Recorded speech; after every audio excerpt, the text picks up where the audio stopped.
Hey guys, what's up, guys? My name is Jordan, and this is my final project video on a one of the three. Anyway, this one's on our Sci-Fi unit, which is also considered our short story unit. It is on cold equations, marionettes, the Veldt, Harrison Bergeron, and AI. Um, you'll see here the AI is the only movie out of all of these, but it's still interesting. Cold Equations. It's a story of two people, a pilot and a girl who stows away. The two people are Barton, which is the pilot, and Marilyn, the girl who stows away. She's actually 17. She's not that young.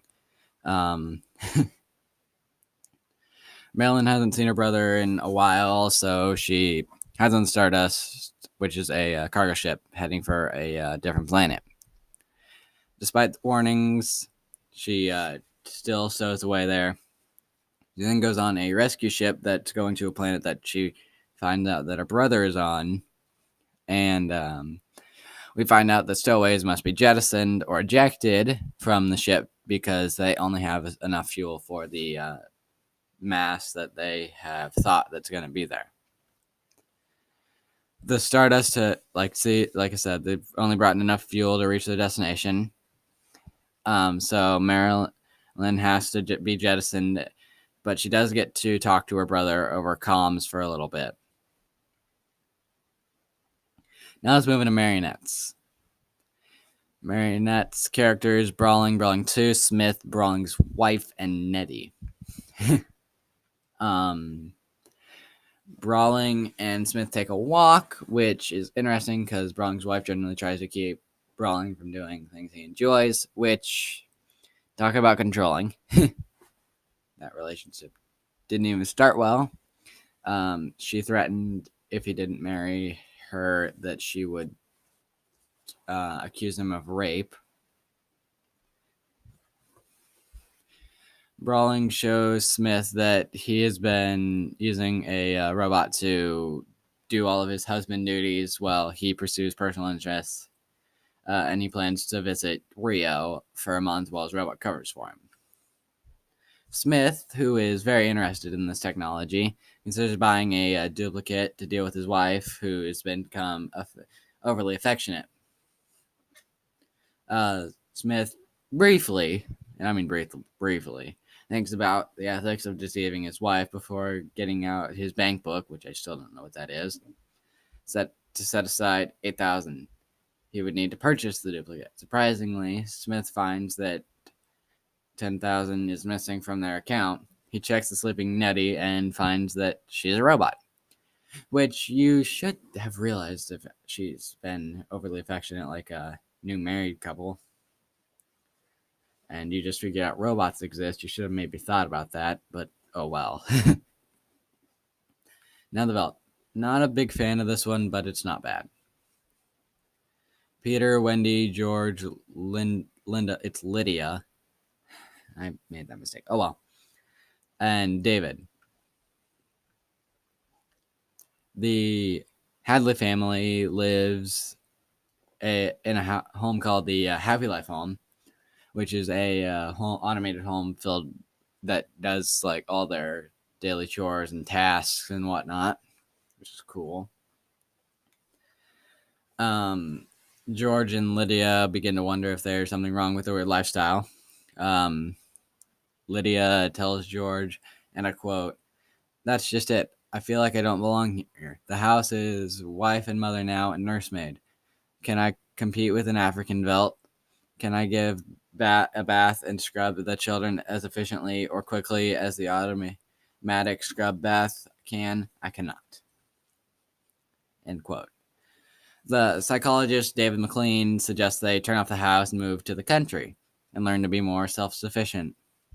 The children don't want to do that, and they ask their parents to let them have one last visit, who give in and allow it.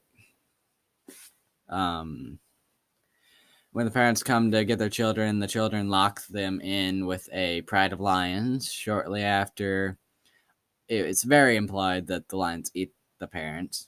When David comes by to look for the parents, George and Lydia, He finds the children enjoying lunch in the nursery and sees lions eating figures that, in the distance, again, heavily implied that it's George and Lydia.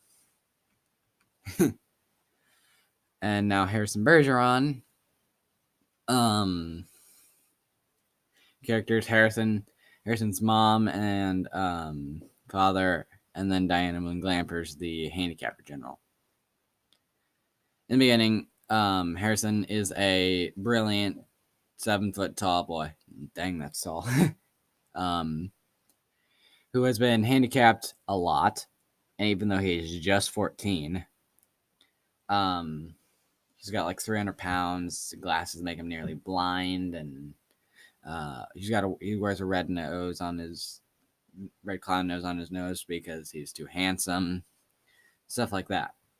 There's more. I just can't think of anything else right now. His parents are watching a dance, basically the whole time. The handicap general rules the U.S. with an iron fist. New laws are passed, so no one is better than anyone else, which is extremely boring and very useless. Harrison escapes from the asylum and breaks into a TV studio that's hosting a dance competition. Harrison boldly tears off his handicaps and shares a brief, glorious dance with a ballerina before the handicapper general shoots them dead. Talk about a ending. Yeah. The AI is a movie based on Super Toys Last All Summer Long.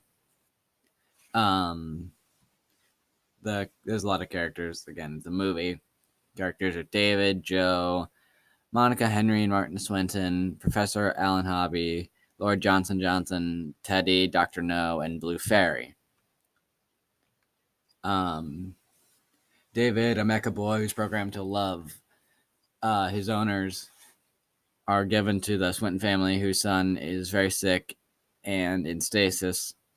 Later, Martin, their son, is cured of his disease and comes home, which is, I guess, really cool, actually. David becomes sad because his family loves Martin more than him, which is very reasonable because David's a robot and Martin is a real person.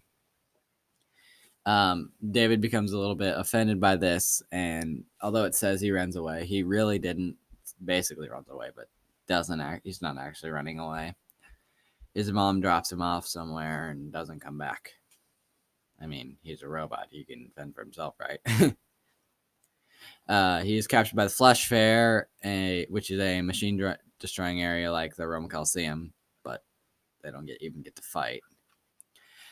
He escapes the Flesh Fair and finds Joe. Joe then helps him find the scientist that made him. David then sees the Blue Fairy in the ice and heads down in the copter he came in. He wakes up some 1,000 years later, I guess, where only robots remain and all humans are dead. The robots can make a human, but only for a day, because once a human's life is lived, it can't go back. So David has them make his mom so he can have one last day with his mother, which is sad. Very sad, actually. That's the video. Thanks for watching. Please like and subscribe. Any questions, comment down below.